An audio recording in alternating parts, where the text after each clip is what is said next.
Welcome, Reanimated fans, to this week's episode. Lots of news to talk about today, but we're going to be reviewing the first couple of episodes of Mayfair Witches, and this is based on Anne Rice's book series related to Lasher and the Mayfair Witches. But ahead of that, we have like a ton of news for once to get into, which we've had a bit of dearth of news in the last few episodes. So I'm kind of excited that there's that much out there. And joining me as always is my intrepid co-host, Stuart Tiffin. Hello, Stuart. It's me. Yay. Hi. I mean, I think we should probably dive into some of the new stuff. Anything new on the West Coast for you? Let me just preface this news by saying it's not a lot of it is about like cool new projects, which is our favorite kind of news. But it's at least people talking about zombies on the internet, which is something we're always on the lookout for. We have actually just a ton of news, and some of it about a couple of shows that we have talked about. The Forbes article specifically about Fear the Walking Dead made me laugh out loud while reading it. I don't know how you felt, Stuart, but it was like, wow. Yeah. But before we get into that specific article, there's new webisodes, which are more Tales of the Walking Dead. Do you want to chat about that? Yeah. So, I mean, my initial reaction to this was excitement followed by disappointment. Same. Because while they've done good webisodes in the past, it's been a long time since they've tried. And when you name something more Tales from the Walking Dead, I expect it to be another season of Channing Powell's show run, The Walking Dead show, Tales of the Walking Dead, which I really enjoyed, and so did you, as I recall. I did. And then it wasn't that. It's going to be Scott Gimple helming some webisodes. And you know what? He has done this before, and he's done a good job with them. And I'll give it a shot, of course, but I just was a little bit skeptical. And then, I wanted more Channing Powell. Agree. I had the same feeling about this particular article, and I was like, that's sort of an odd choice to anyway. But let's see what happens with it. But and for things we had a lot of hope for that just didn't really pan out. Eric Kane really did a heck of a write-up about Fear the Walking Dead. And I thought that the synopsis of a few of these seasons made me laugh. Some of them made me laugh so hard, but specifically, he mentions the walkie-talkie thing that drives us so crazy during this whole show, which I was like, yes, somebody, I feel seen. So, it really is. If you never wanted to watch the series and just wanted kind of a rundown of all the things that are wrong with it, this is a really good way to do it. I don't know. And he starts in season 4, which is when the new showrunners took over. Yep. And then just goes through it. I mean, some of his criticism is off base, and yeah. Whatever. Nobody's perfect, but he definitely sums up some of the things that also HA and I had issues with at the time. Yeah. But yeah, so Eric Kane, the headline of this article was, the worst show on TV has one more chance to change our minds before it's gone for good. And I think that might be over. I don't know, when does season 8? I guess season 8 is what he's referring to. Yep. And I've been getting a lot of ads for Kim Dickens doing things, which does tug at my heartstrings just a tiny bit, but I'm sorry, no. Well, I have to say, the way that they killed her off on the show in the first place seemed very upsetting and awful. And so I'll admit that when they said that they were going to bring her back, there was part of me that felt like really happy for her, because like this was a thing that she believed really strongly in. Her character being killed off was something she wasn't anticipating, and it was clearly pretty upsetting overall. And again, that was like the point where we were like, wow, that was just like a really poor decision. And things just kept going more and more off the rails after that. And so I didn't know how they were going to handle the whole thing, and they handled it kind of exactly how I would anticipate in a bad way them handling it based on all the things that have happened with the show. So I don't know. I still haven't really gone back to watch it from the point you and I left off. No, I nor don't have know if I. I can. And where was that season 7? Did we stop or I think seasons? so. It might have even been season 6. I don't even remember at this point, but it was just enough. Yeah. So anyway, I will say there was a little sweet shout out to Garrett Dillahunt and that Hmm. was Dillahunt, which was like, he was such a bright spot on the show, and it was almost like, when he said, "I'm out," it kind of made me feel the same way that we should get out. But anyway, um, I don't know. Maybe we will be desperate enough to try it at one point. We've threatened it before, so but I don't know. I don't think I could do it episode by episode if we were to do that. I think we'd have to do like a binge watch and then a full like God, that uh, sounds uh, painful. yeah, but it's so painful. I don't think I could do episode by episode. So, Mm. um, Well, speaking of trying to make things better, not that anybody necessarily is over at Fear the Walking Dead. Um, Neil Druckmann was recently interviewed on a podcast. yeah. Kind of funny is the last of a spoiler cast. Neil Druckmann did an interview where he said that season 2 is going to have more infected. And then the article goes on to talk about scenes in the game, the second game of The Last of Us, that did involve large herds or large collections of the infected. So there's very little here on detail, but I think at least we were all of the opinion that there could have been some more infected, especially in the second half of the season of the first of The Last of Us, right? So I'm glad to hear that they're at least thinking that their show could have used some more zombies too. Yeah, and I mean, I also think that some of this was, there was a few reasons why I think they didn't do it. I also think even though they're not saying it totally, part of it was like the COVID restrictions and all the things that they had to do to get this made in the first place. And you can kind of see where decisions were made. Okay, we're gonna do the big scene where they all come out of the ground and stuff like that.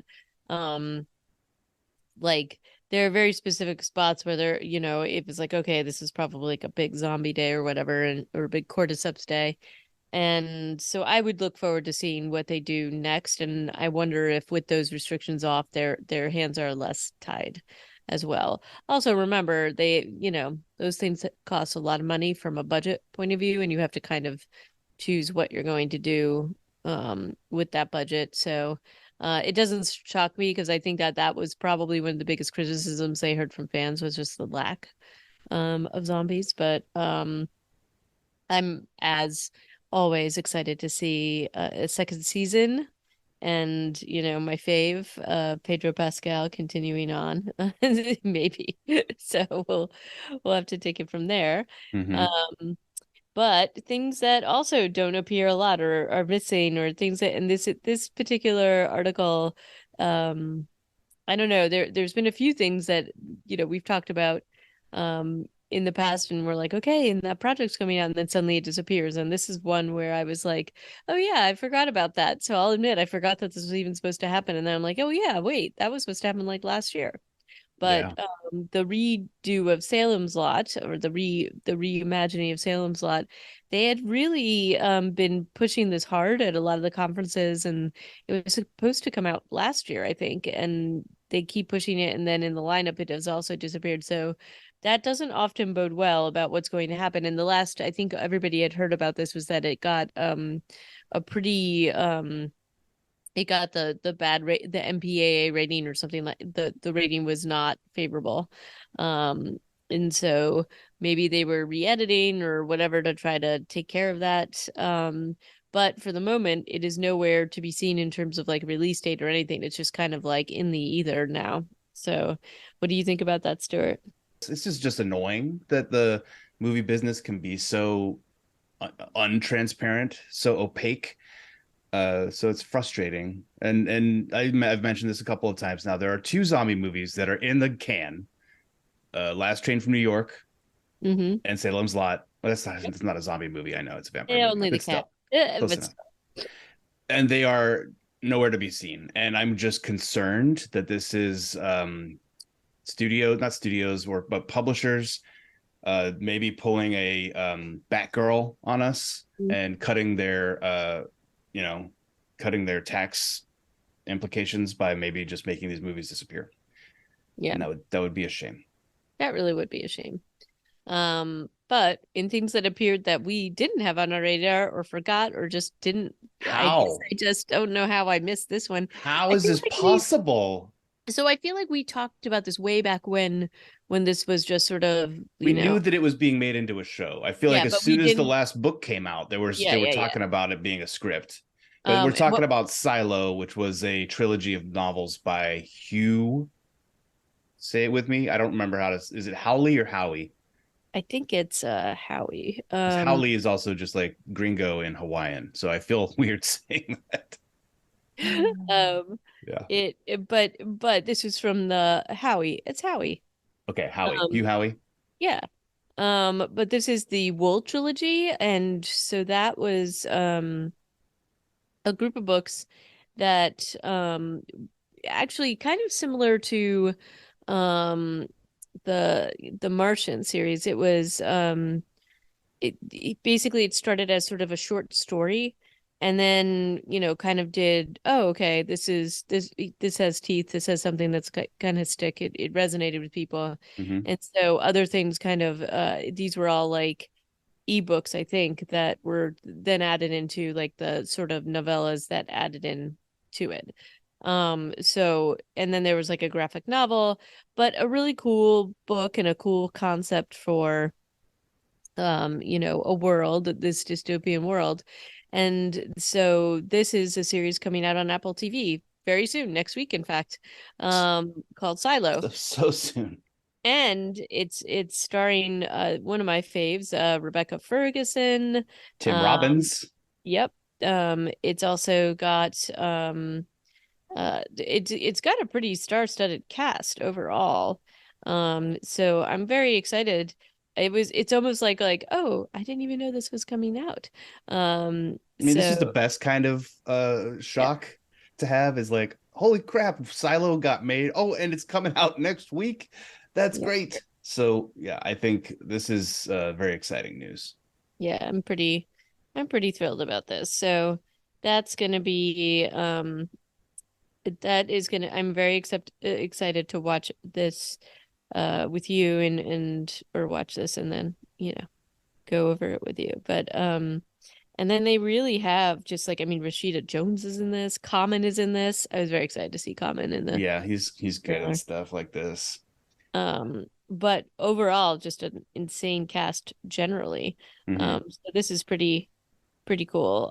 So can't wait to talk about this next. So maybe we would let it go a couple episodes and then get into it, but it looks amazing and the trailer looks pretty incredible. So definitely excited about that. Might have to reread And it. what? Might have to reread it. Yeah, it's pretty quick though. They're pretty easy to read, Yeah. so I'll probably do the same. Um, and then other our favorite shows out recently, Mandalorian just is wrapped for the moment. But Pedro Pascal is everywhere. It's Um, it's kind of incredible. Like Last of Us started at the beginning of the year, went through the end of March, right? Give or mhm, take. Then he was in Mandalorian. Well, I mean, we all know that he's not actually in Mandalorian that much, but he was yeah, voiced on Mandalorian. And then that ends, and now there's like Ethan Hawke, Pedro Pascal, gay Western yeah. dropping, and what? That's Yeah, crazy. and it's also like seems a little absurdist. Like it's a very odd aesthetic, and the trailer seems a little crazy too. Yeah. So, you know, um, yeah. We shall see what happens here, but even the costuming and everything else seems a little odd. So, yeah.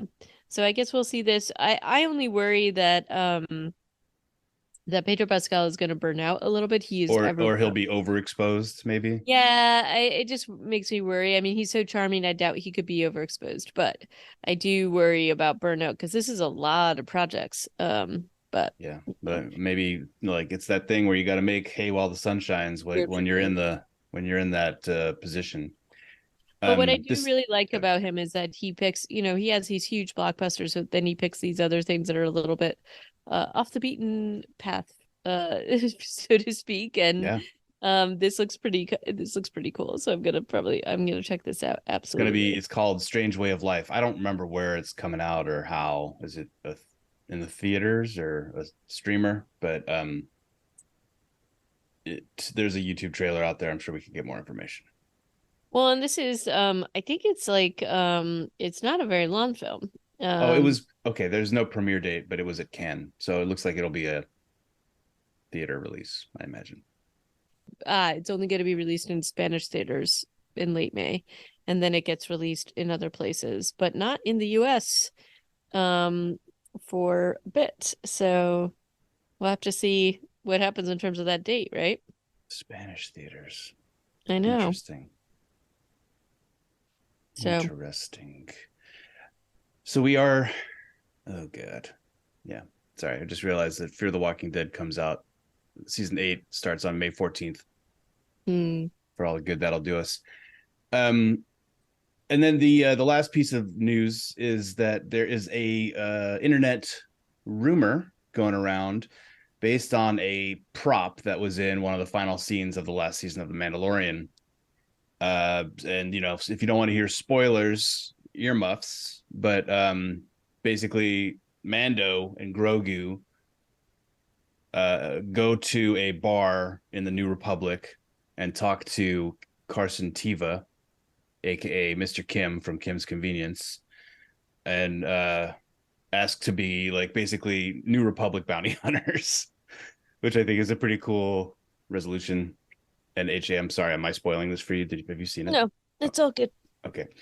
But in the bar, and Grogu's kind of like obsessing about this IG, assassin droid head that's mounted on the wall, sort of, or above the bar. Next to that is a stormtrooper helmet with 3 large slashes down the front of it. And people have apparently taken that and freaked out, thinking that this is a reference to Project Blackwing, Hmm. aka the Death Troopers novel.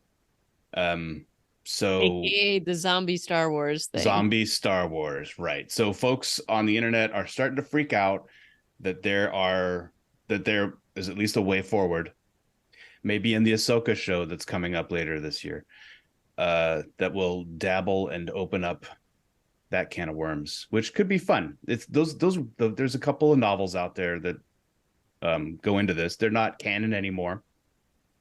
They were always part of the expanded universe, which Disney, I think, rejected once they bought Yeah, I LucasArts. kind of did. So we'll see what happens here.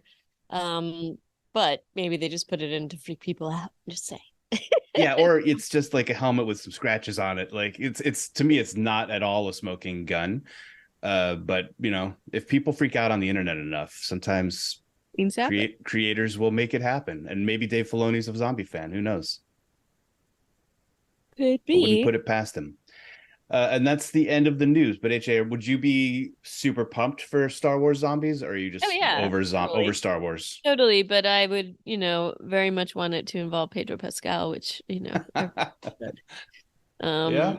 so You're like, on the one hand, I don't want him to get burned out. On the other hand, I need him to be in everything. kind of. But it's a hard problem to have. I know, Yeah, I know. yeah.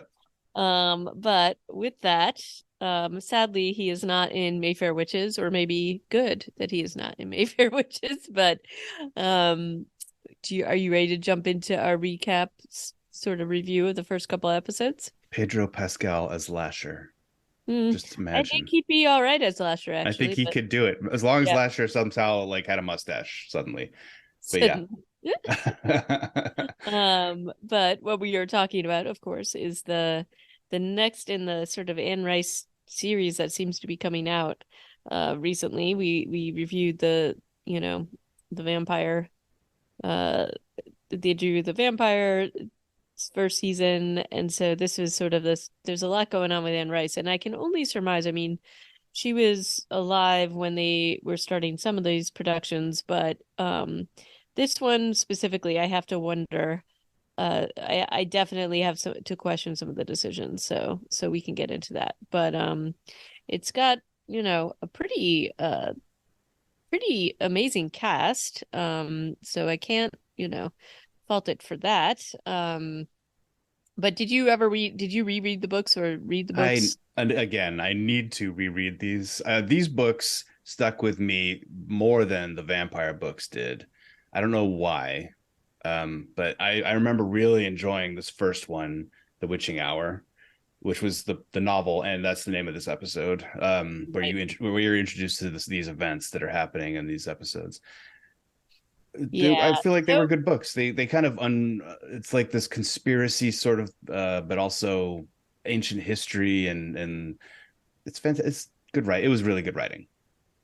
yeah, it's very much the Gothic novel, and there's just, this the sort of history of this specific family, and it involves all these crazy things like bloodlines and supernatural, like sort of events tied to one specific thing, and a lot of intrigue and you know hidden secrets and things like that. And it is, I think that it was an incredibly like dark kind of a series, and like many things it went off the rails a little bit, but this first book I thought was pretty good. And so I have not reread it in a while, though I do remember some of the, like, she's got like a lot of themes of incest throughout this particular series, which they seem to be shying away from, her, at least at this point. They have not mentioned that. But we shall talk about that a little bit more. I feel like Um, there's enough references, or at least opportunities for it to have happened, that we yeah, that can they don't maybe need it. Yeah, absolutely. maybe, So, yeah, they're just kind of, they don't need to say it blatantly, or maybe it'll come up later. yeah. But yeah, so far Uncle Cortland is extremely suspect. Let's Oh just put yeah, it of that way. course. Which he is in the books too, which I thought was great. Yeah. And he's played by Harry Hamlin. The main character of Rowan is played by Alexandra Daddario, who I think most people probably know from White Lotus, the first season. She's like the bride, the newlywed. Hmm. And then Jack Houston is Lasher. Let's talk about this casting decision. And then Let's and talk about it right now. Let's not move on. Let's okay, stay right sure, there. sure. So Uh, Lasher is sort of like the main antagonist in terms of like he is sort of this supernatural being. I think that okay, so I'm not gonna like so I think that this actor is doing the best that they can. Jack Jack's doing the best he can. But it's the whole point, and the thing that I feel is missing, at least for me, from these first couple episodes, and specifically related to this character.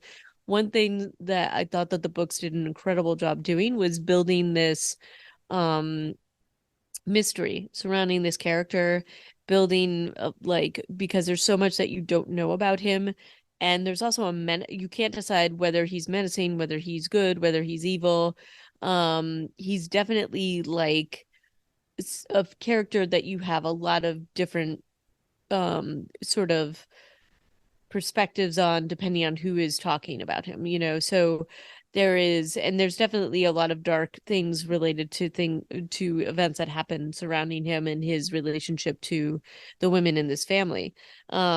I did not think, like, when he appeared, I was like, oh, that is definitely not what I would have pictured him looking like. So there is a lot that he's like tall and thin and like has these like crazy cheekbones, and this was not what I had pictured. But I'm always pretty flexible in terms of these kinds of things. And I can't tell, like, it just feels like the way this is written, it took a lot of the mystery out of it. He's almost too present. I don't know how you felt about it, Stuart. yeah. Okay. Yeah, I could see that too present. And I guess I wasn't, not having read the books in many years, I wasn't sure how to expect Lasher to be represented. I kind of felt like, yeah, he was more of an ethereal figure early on. Um, I mean, I'm glad that the ghost dildo scene makes it into the second episode that we're talking about today, Yep. because I was like, that I remember. Yep.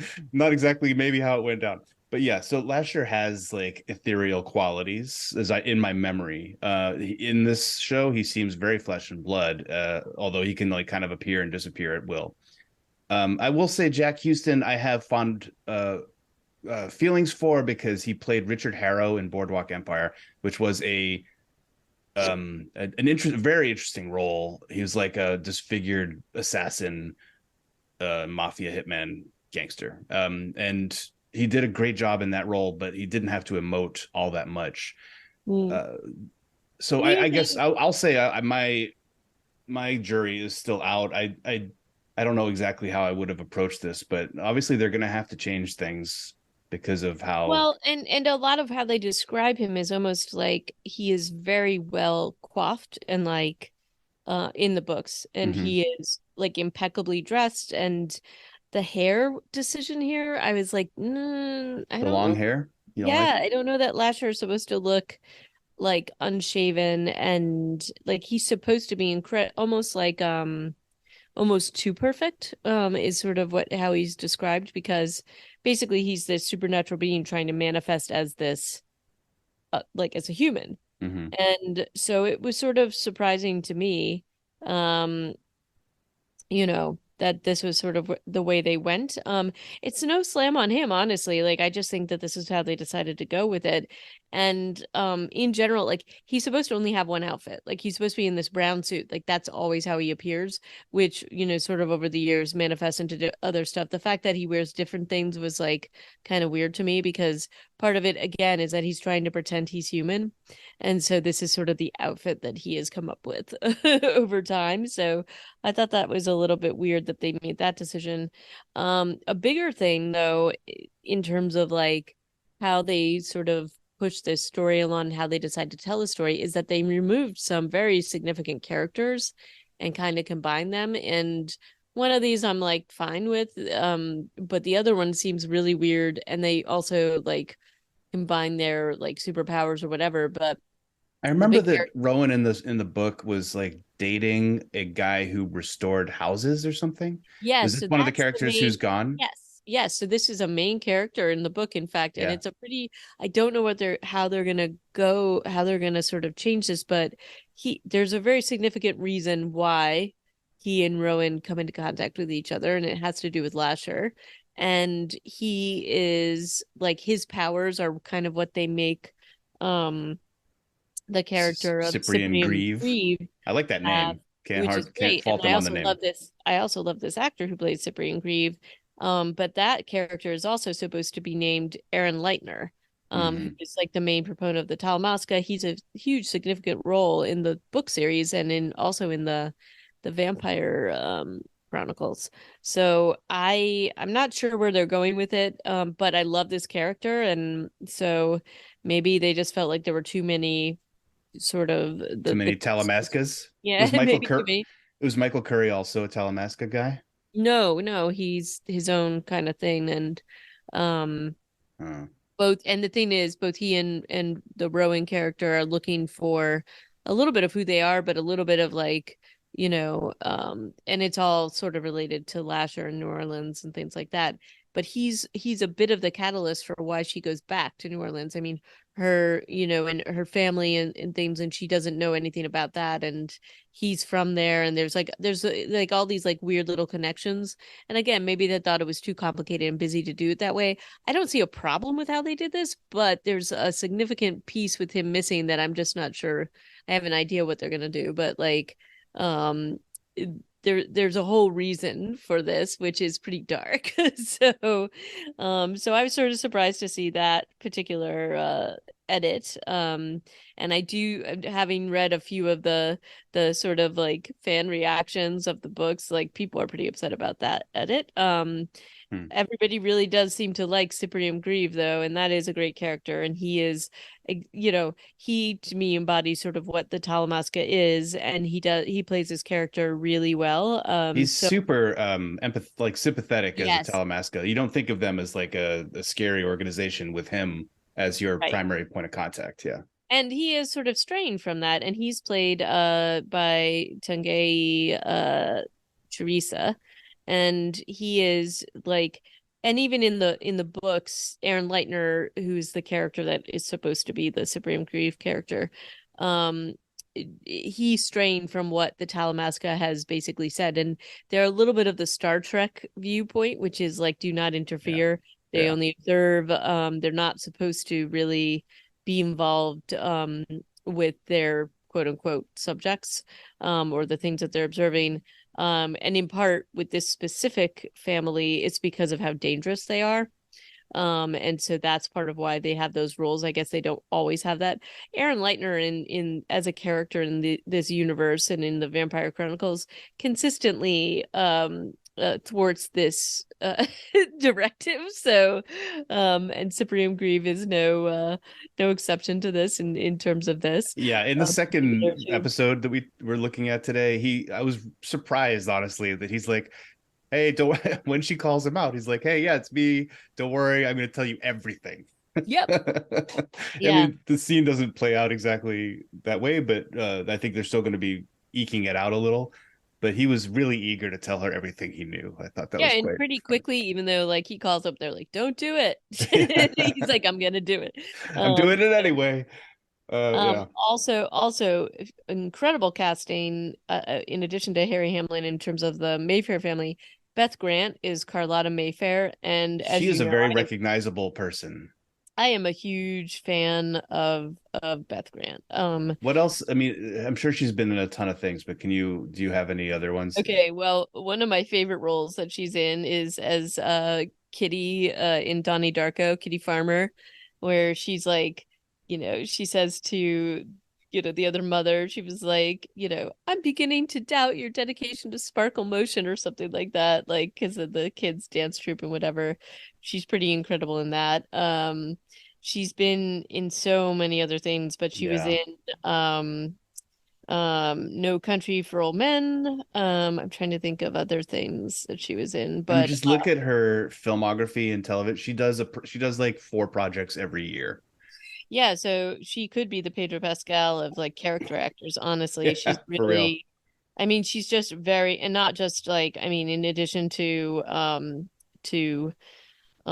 films, she's also in a bunch of series. She was in a couple of the Brian Fuller, the Pushing Daisies, and I think Wonderfalls. And she's got like kind of similar characters in those, but she's like just a fantastic character actor. And I just think she's awesome. So highly recommend um you know, everybody check her out and become a fan like me. But she plays this main character to this is like she plays Carlotta Mayfair, which is a pretty powerful and significant character in the book series, and I feel like she really nailed it. And then like I feel like she and Harry Hamlin were cast perfectly in these roles, and they're sort of these opposing siblings that took exactly the opposite tack in terms of how to deal with the supernatural nature of their families, and specifically their dealings with Lasher. So I thought that that was pretty cool. What about Also, Annabeth Gish? she is amazing and she's perfect. She plays the older version of Deirdre Mayfair, and The only thing I think that is not perfect, and this isn't about casting, it's more about costume. Maybe it's about casting, is that they put these blue contacts in her eyes that make her look really weird. And same with the yeah, younger version agree. of Deirdre. That woman also Yep, does not apparently have blue eyes, and they contacted her up, and then she has like, I think they put them in weird, so that it looks like sometimes she has the walleye yep. thing effect. And I'm just like, come on, guys, like this shouldn't be this hard. And it's Yeah. 2023. Let's get the blue And I eyes also right. feel like all the people who are wearing the contacts feel like they are having a problem with them. So I think Alexandra Daddario is also wearing contacts, and it's No, clear those that are her real eyes. are I those her don't, real eyes? yeah. Well, for all like I will tell you, Annabeth Gish looks like those things are bothering her. So there's that. Well, she also can't blink in many of her scenes in these episodes. And that had to be kind of painful.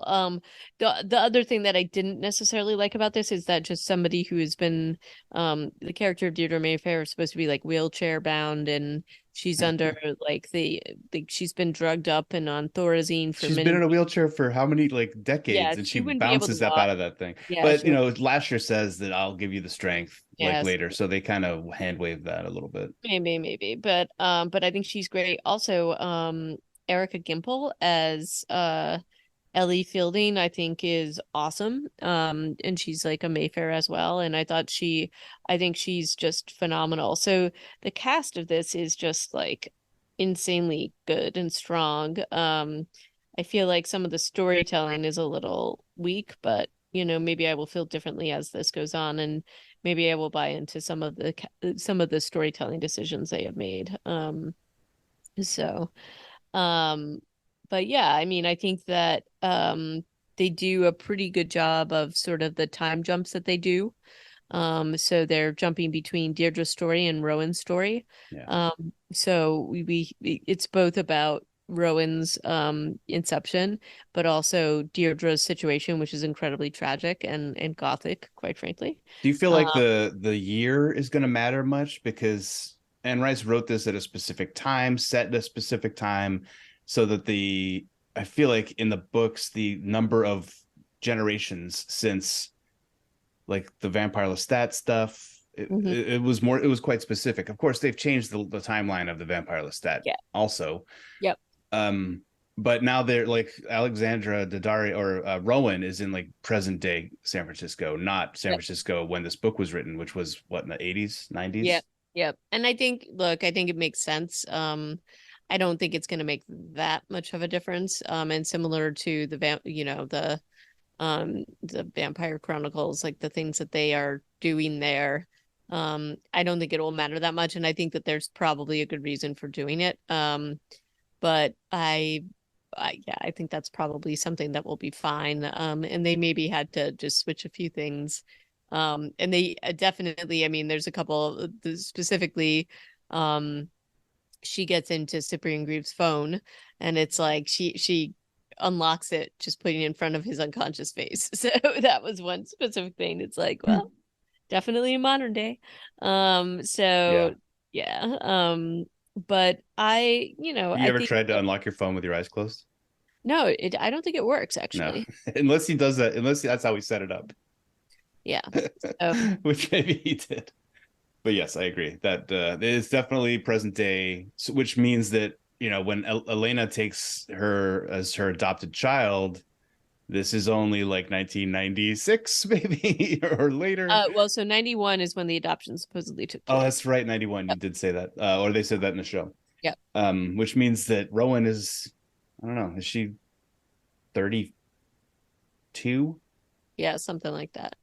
And I also think that they handle this sort of and this is semi-humorous, but like her not humorous, but like she's very upset because she's kind of learning that she has this specific power, which is really disturbing because it's like if she gets upset, somebody has like a stroke basically.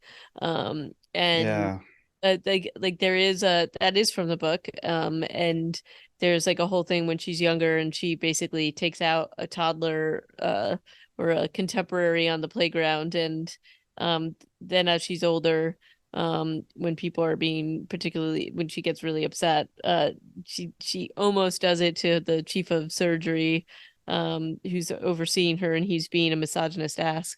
But more to the point, when she is trying to basically get her mother into this um trial for cancer, she takes out the main guy, which is kind of ironic because basically he's trying to get her to take somebody off the list for this particular experimental trial so that her mother can get in, and he's basically saying, do you have the killer instinct? And she's like, no, I don't. And then she gets really mad and kills him. So yes, I guess she did. I guess she did um all the time. But um she kind of becomes this like avenging angel of misogyny or against it. yep. And it's kind of some well, it's some good fulfillment of what you want to see happen to these jerks. But at the same time, she's a doctor. Hmm. And her first conversation she has with the other woman in as they're good coming out of surgery is like, it doesn't help if I lose my patients, or if I get mad because that doesn't help my patients in the hospital. Right. Um, So she goes very quickly from that to suddenly she cannot hold her temper, and Right. she is constantly killing everybody around her. Well, and it's not that she's not upset about it because she is, but the part that I thought was like funny is like after after she like, comes out to see, she's had a conversation because basically, she's grieving because her mother dies, and rightly so. They take her off the hospital schedule because, but of course it's the doctor she almost killed before, Dr. Keck. I felt like he um was being a little nicer. well, he was. I mean, near death will do that to you. But Yeah. he basically was like, look, you got to go and see somebody just to make sure everything's okay. And she does. And in the midst of that, almost like kills the therapist. And so she runs out to the parking lot and notices that her car is covered in bird crap. And then she like accidentally, it's definitely like she's losing control a little bit, but she kills the birds and then she hides them in her car, which And I then goes thought, and buries them in the beach. This yeah, is the second episode, yep, where this is going on. But yeah, that like clearly she has no control over her no, emotions. Like, no. and it's her And emotions that are triggering the superpower. But like, it's just disturbing that a character would suddenly become this emotionally unstable. But I guess, the death of your mother might do that to you. well, right, and that's her anchor, and she doesn't really have like, they make this very clear, like she does not have anybody other than her mother, and that is a little bit of a change. It's pretty dark in the books, but her adoptive father actually like sleeps with her at some point, which is really messed up. But he is nowhere to be found, so that's another edit that they have made. Unless they come back to that later, but I don't think they will. They basically have Ellie as a single mom raising her, Mhm. just the two of them, and Ellie has, because of the deal she made with Carlotta in order to adopt Rowan, Rowan has no knowledge of her birth parents, of where she came from, and that is the same as in the books. And most of that is to protect Rowan from the family and definitely from Lasher. Which it's kind of interesting because there is mystery about Lasher and how his powers work and how he is connected with his family. And so I mean there is some genetic tie, there's also like a maternal tie to him. And the one piece that I was really a little puzzled why they made this decision, the necklace that Deirdre is wearing in this whole thing, and that supposedly is like the link to his power. In the books, it's this a significant change from what is in the books. It's supposed to be this massive emerald, and the whole thing is that it's on her neck. It's a little bit out of place, for Deirdre anyway, and that nobody dares touch it because it's related to Lasher and that bad things happen to people who try to take it off her neck. Hmm. So there's that whole thing. It's weird that they made it into this sort of less significant, obvious necklace. It's like a key with just like a little emerald on it. So I was kind of like, huh, that's interesting. Because there's this whole sort of theme in the books where this thing is on her neck. She sits on the porch and people have tried to steal it and then bad things happen to them because Lasher stops them. But there is this whole thing with the family where they don't really seem to understand that it seems like Lasher's like grasp is pretty far and wide. Like he's pretty powerful. Just because they put her on the West Coast with no knowledge of him doesn't necessarily mean anything. So, and clearly it doesn't, as we see. Um, Well, this is a question that I have. I think I mean, in my faint, foggy memory, this family has power aside from Lasher. This is a family of witches who yep. have had power, and it hasn't always been associated with him, right? Yeah, so they have power, but it's not like, and a lot of it's sort of built with their and certain members of the family, the ones who have more of a significant connection to him, have more power. So Yeah. Cortland and Carlotta both have some connection with him. The other character that they don't mention, which maybe they'll get to, is Julius, and Julius is sort of like the he was like the male witch in the lineage. Cortland is kind of there, but more of a pawn, and maybe they've combined him and Julius, which is what they kind of, or Julian rather, which is what I think they may be doing here. But they've also amassed an enormous amount of wealth. but the root of it is, yes, some significant power that they have, but he is the main sort of proponent. And all of it is to just sort of continue their line going so that he can ultimately get what he wants. Though a lot of people just don't have understanding about what he is. So yeah, so I think that they're making it, there's some power on their own end, some like built-in genetic something or other. And we see a little bit of this. They do a way back flashback to Scotland, which is his origin, and they're the Mayfair like family origin. But we haven't gotten fully into that story yet, right? Nope, So just one hand job in the woods yep. and And some naming some herbs. ravens whispering Suzanne, and there you go.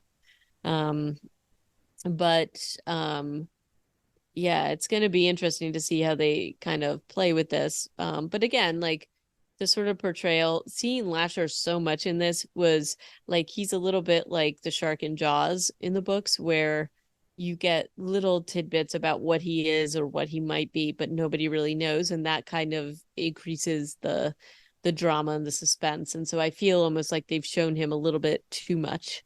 And they show specifically things that he's doing and influencing. And the biggest thing I'm thinking of, they're showing the inception of Rowan here, and he can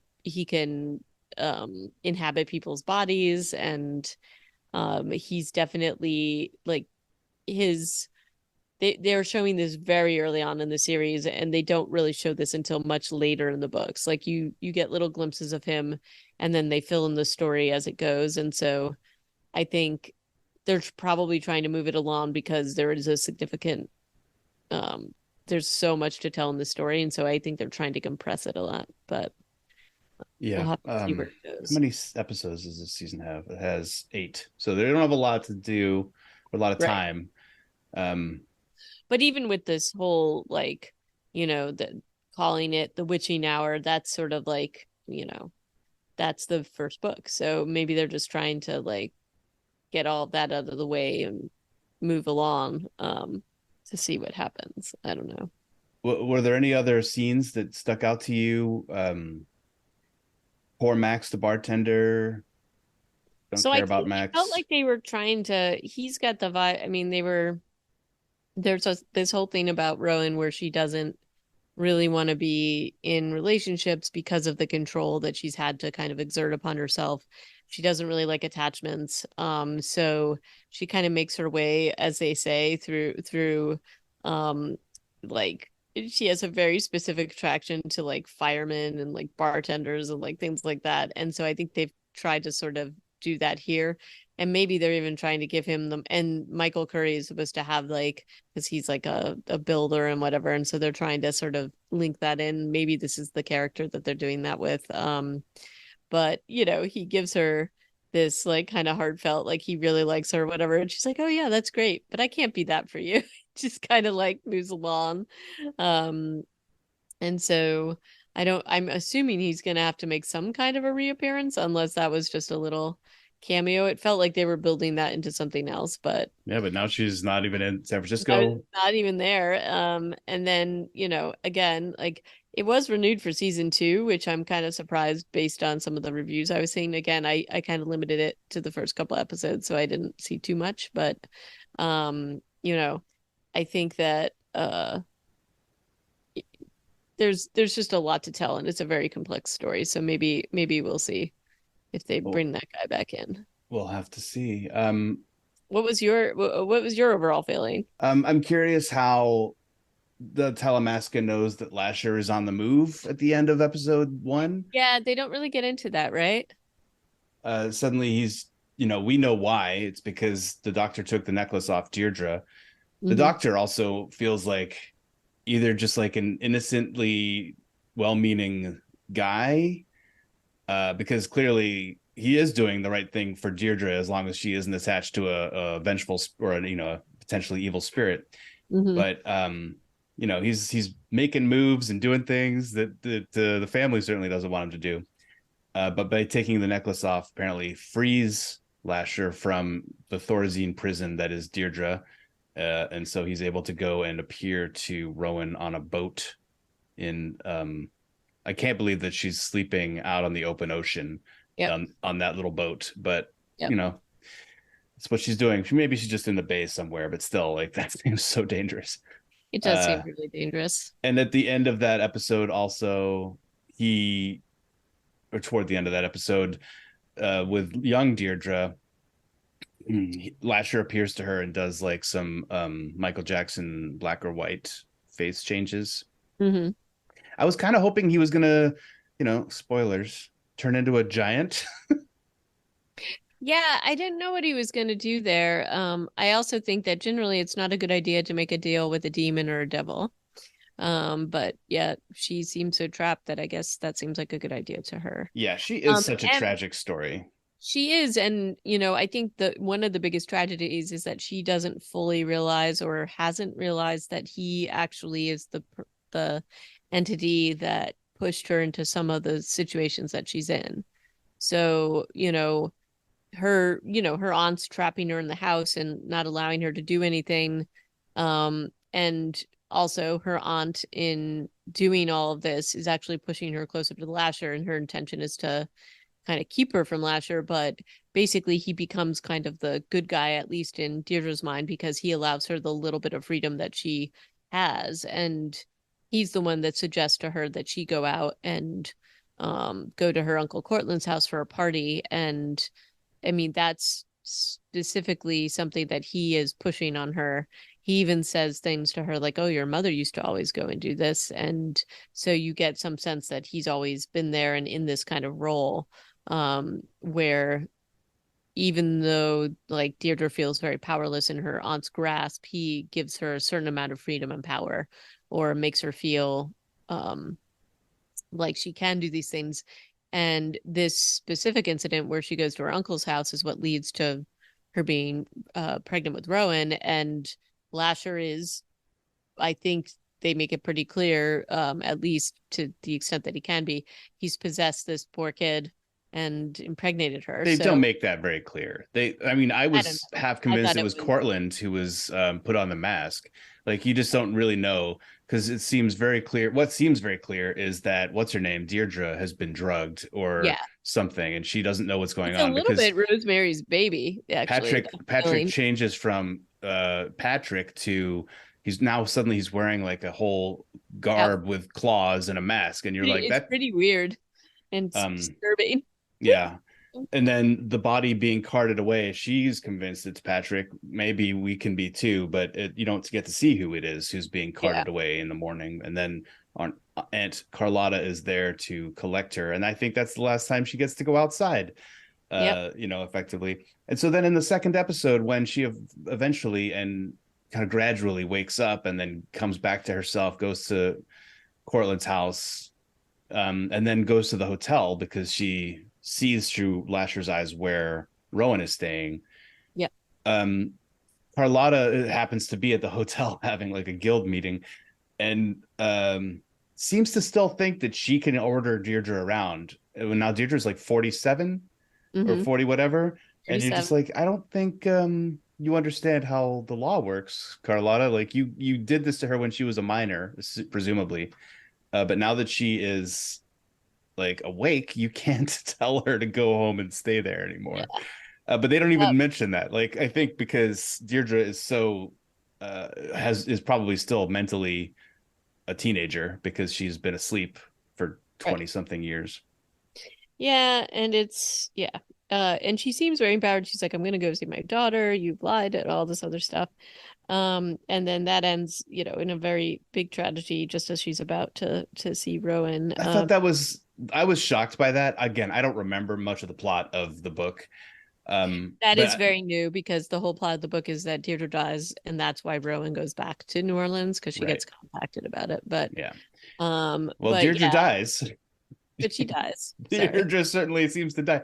And she's in an elevator by herself, apparently. Um, she gets into the elevator. She's looking, she pushes the button. Rowan's pushing the button. They're going to meet. Elevator opens. There's kind of like a moment. Rowan smiles widely. She recognizes her mother immediately. Mm-hmm. And then also Deirdre's neck has been severed or slashed anyway. Yeah. And so leaving us to wonder how How Right. did this happen? Was it Aunt Carlotta using her magic? Was it Lasher? But that doesn't Mm. seem to make sense because he's so devoted to these women, or it seems like Or he or is. was it Cortland? Or was it Cortland? We have, and I that's the feel other like, thing. or the Like we have a Talamasca. lot I of feel like there's at least three or four right. suspects. Yeah. And we have a lot. I mean, the other piece of it is that, poor Deirdre doesn't have, I think she is suspicious of her uncle. She's suspicious of Carlotta. She has to be. It's interesting that she's not as suspicious of Lasher, but like she keeps going to her Uncle Cortland's house and, um, while dark things have happened there, like he definitely drugged her with wine. We saw the weird, like the sexual assault scene, and I my guess is that they had to get rid of Patrick because he knew some or all of whatever had happened to her. And so Cortland doesn't have great motivations either. He's probably afraid she'll remember some of that stuff.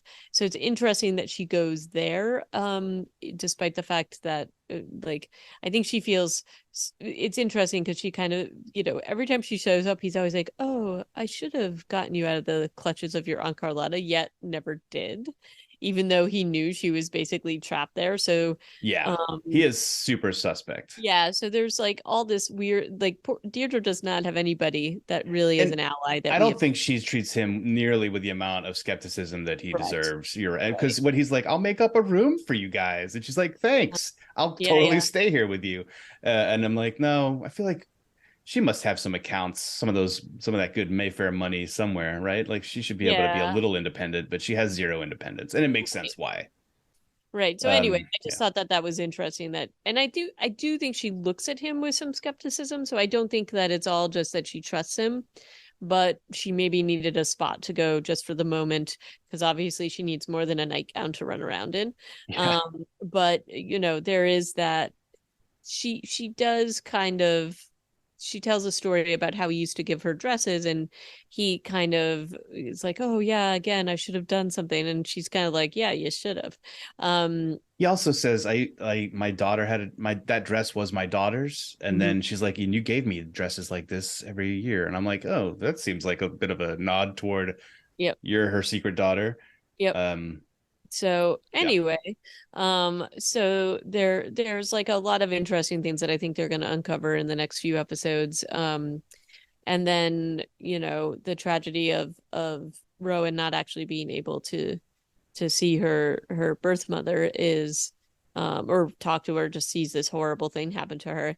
I have to say the bodies are definitely piling up around Rowan. So God. fact that this has happened to her mother and there's no evidence of anybody else around is probably gonna like play out. But um Oh, well, all the other people who died around her were in San Francisco, so it's probably fine. and also the fact that she's on her way to see Cyprian, so she hasn't even been able to see him to get some of the background of all of this. So we'll have to see how that plays out along the lines, but I'm sure lots will be uncovered. Was she a Oh, surgeon in the novel? yes, she was. And it was Uh, exactly the same idea, is that she has sort of an innate skill because she can kind of picture things. She has an idea of how people are doing, which they imply a little bit like when she hugs her mother after her mother tells her that she's had the scans. mhm. She knows that her mom is dying because she has this skill. She doesn't fully acknowledge it, but she definitely has it. So there's that. I'll also say the production value of this whole thing, again, it's like something you and I have talked about before, but the production value of these television shows is so high. This is a very lavish and beautiful and like I feel like they did a gorgeous job of like, setting up this sort of both like rich but dark family story. Yeah, I will say So, the house on First Street is kind of how I imagined it. yep, same. Same. So that's kind of cool. If you've ever been to New Orleans, like this is quintessential New Orleans. Like these, some of these, like, and then that's, I mean, Anne Rice again in both the Vampire Chronicles and the Mayfair Witches books. She really loved New Orleans and she lived there for many years, and so this is sort of in the very well-to-do garden district, and those houses are absolutely gorgeous. And this is exactly what I pictured this house looking like. So that was kind of cool to see. So I'm looking forward to seeing a little bit more of this down the line. But um yeah, so I think that's all I have to say about it. So we'll have to continue. Indeed. We will have to continue. So we'll do a couple more episodes the next time we get together. Yeah. Yeah, that sounds great. Wonderful. As we wait for June 18th, which is when Hey. the Oh, I Dead thought you City were gonna comes out. say I thought you were gonna say May 5th when Silo comes out, but all Well, good. that too. Yeah, I don't know that Silo really is. It's not going to have any zombies in it. No, but So it's a dystopian future. I think we should review it. okay, all right, we can talk Silo. You know, I want to watch it so badly. Mm-hmm. So yeah, I think that's where we can leave it off for today. If you want to let us know what you thought of Mayfair Witches or these episodes, The Witching Hour and The Dark Place, give us a holler at Reanimated Podcast on Gmail. Wait, Reanimated Podcast at gmail.com or Reanimated PCast on Twitter, unverified. And we are, you can find all of our episodes on Podbean at reanimated.podbean.com or through the Podbean app. So let's connect. Yep. And until next time, ciao. Thanks for listening. Thank thank you and goodbye.